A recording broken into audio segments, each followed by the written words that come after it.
അങ്ങേക്ക് പണം സംഘടിപ്പിക്കാൻ പറ്റില്ല എന്ന് കൃത്യസമയത്ത് ഞാൻ അറിഞ്ഞു. ഞാൻ അപ്പം തന്നെ ചെന്ന് ആ പണം സെറ്റിൽ ചെയ്തിട്ടുണ്ട്. പ്രിയങ്കയ്ക്ക് കൊടുക്കേണ്ട 25 കോടിയും കൊടുത്തു കഴിഞ്ഞു.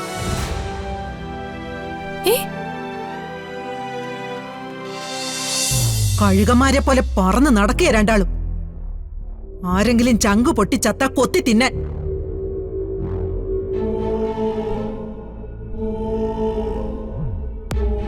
ഒരാശ്വാസവാക്ക് പറയാൻ പറ്റുമോ നിങ്ങൾക്കൊക്കെ?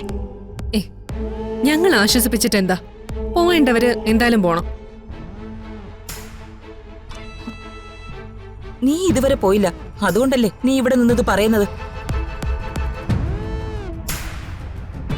പുറത്തിറക്കി വിടാനുള്ള സന്ദർഭങ്ങൾ പലതും ഉണ്ടാക്കിയില്ലേ? അന്ന് കൈയും കാലും പിടിച്ചു നിന്നു, എന്നിട്ടിപ്പൊ ഞെളിഞ്ഞെന്ന് സംസാരിക്കോ? മോളെ രാധികേ, ഇങ്ങ് വാ.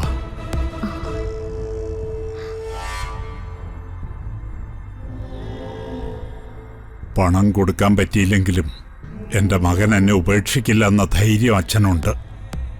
നിനക്ക് വേണ്ടി ഇവൻ പൊരുതിക്കോളും. ഭൂമിയിൽ സത്യമെന്നൊന്നുണ്ടെങ്കിൽ ജീവിത അവസാനം വരെ നിങ്ങൾ ഒരുമിച്ച് ജീവിക്കുകയും ചെയ്യും.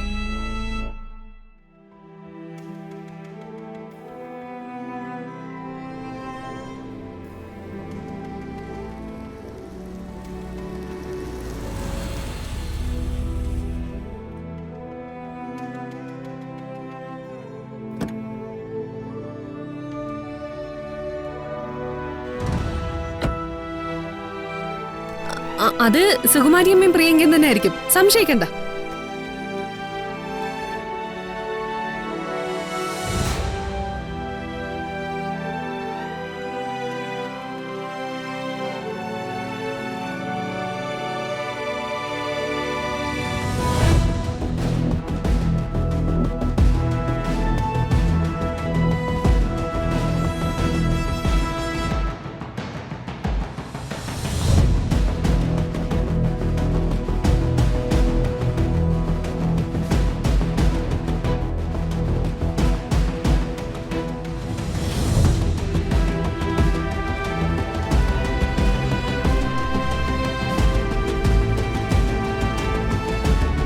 എന്തു പറ്റി?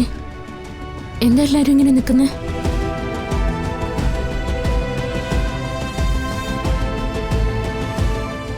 നീ എന്താ മോളെ ഇങ്ങനെ കരയുന്നേ? ഇനി രാധികയെ സ്ഥിരമായിട്ട് ശ്യാമ മേഡത്തിന് കൊണ്ടുപോകാം കേട്ടോ. ഇവിടുന്ന് എന്തായാലും ഇറങ്ങേണ്ടി വരും.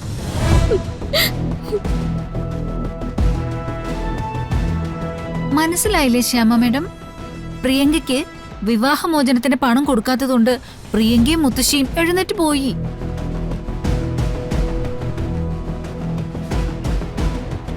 അപ്പൊ ഇനി കോംപ്രമൈസ് നടക്കില്ലല്ലോ. രാധിക കണിമംഗലത്തുണ്ടാവുകയില്ല.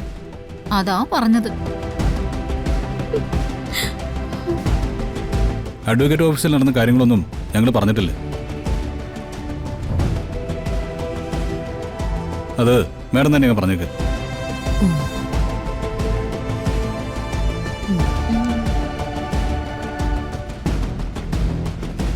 പരമേശ്വരൻ സാർ, പണം സംഘടിപ്പിക്കാൻ കുറെ ബുദ്ധിമുട്ടി അല്ലേ? അങ്ങേക്ക് പണം സംഘടിപ്പിക്കാൻ പറ്റില്ല എന്ന് കൃത്യസമയത്ത് ഞാൻ അറിഞ്ഞു. ഞാൻ അപ്പം തന്നെ ചെന്ന് ആ പണം സെറ്റിൽ ചെയ്തിട്ടുണ്ട്. പ്രിയങ്കയ്ക്ക് കൊടുക്കേണ്ട 25 കോടിയും കൊടുത്തു കഴിഞ്ഞു.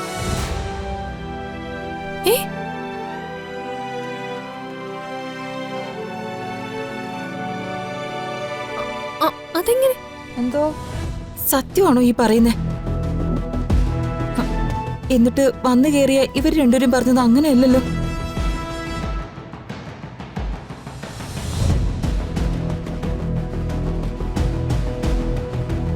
എന്താടാ ഇതിന്റെ അർത്ഥം? അച്ഛാ, പണം കൊടുത്ത് വിവരം പറയാൻ വേണ്ടി സന്തോഷത്തോടെയാ ഞങ്ങൾ ഇങ്ങോട്ട് കയറി വന്നത്. ഇവിടെ എത്തിയപ്പോ ദേ ഈ നിൽക്കുന്ന രണ്ടുപേരും കേക്ക് ഓർഡർ ചെയ്ത് കാത്തു നിൽക്കുക. എന്റെയും രാധികയുടെയും പരാജയം ആഘോഷിക്കാൻ വേണ്ടി.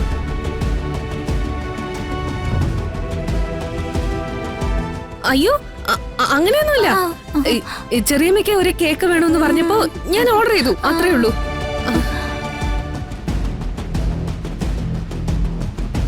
മിണ്ടിപ്പോരുത്. ഇത്രയും കഷ്ടപ്പെട്ട് എന്റെ ഏട്ടത്തെയും ചെറിയമ്മയും കേക്ക് ഓർഡർ ചെയ്ത് കാത്തിരിക്കുമ്പോ അത്യാവശ്യം അവർക്ക് സന്തോഷം വന്ന ഒരു കാര്യം ഞങ്ങളും ചെയ്യണ്ടേ? എങ്ങനെയുണ്ട് അടുത്തി? എന്നെ കൊണ്ട് ആവുന്ന രീതിയിൽ ഞാൻ കരഞ്ഞിട്ടുണ്ട്. വിശ്വസിച്ചല്ലേ? എടാ, അവര് രണ്ടുപേരുടെയും കാര്യം അവിടെ നിക്കട്ടെ. ഞങ്ങളെ കൂടി വിഷമിപ്പിച്ച് കളഞ്ഞല്ലോടാ.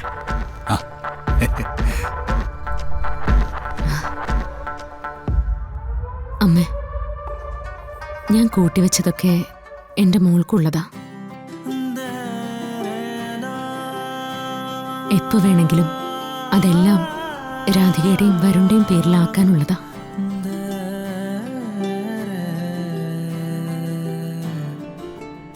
ഇപ്പൊ ഞാൻ എടുത്തു കൊടുത്ത പണം എന്ന് പറയുന്നത് ആ അർത്ഥത്തിൽ അവരുടെ പണം തന്നെയാ.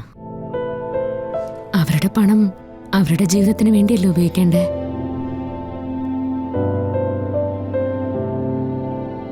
പ്രതിസന്ധി ഘട്ടത്തില് ദൈവം വരുന്നത് പല രൂപത്തിലായിരിക്കും. ഇപ്പത് ശ്യാമയുടെ രൂപത്തിലാ.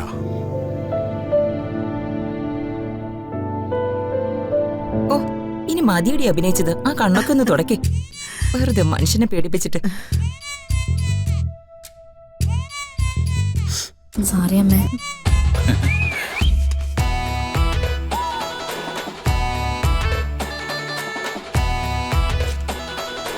ഉർവശിയും കൽപ്പന അവിടെ നിന്ന് നിക്ക്. എന്തായാലും സന്തോഷിച്ചു നിന്നതല്ലേ, ഇതിന്റെ ബാക്കി കൂടി കണ്ടിട്ട് പോയാ മതി.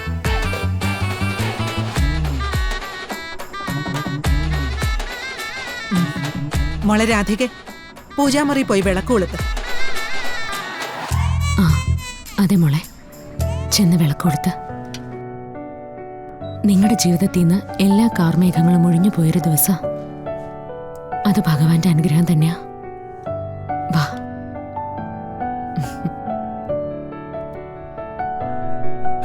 വായെടുത്തി. ഇവരില്ലാതെ നമുക്കെന്താ ആഘോഷം അല്ലേ? വാ വാ വാ. ഇങ്ങോട്ട് വാ. നടക്ക്.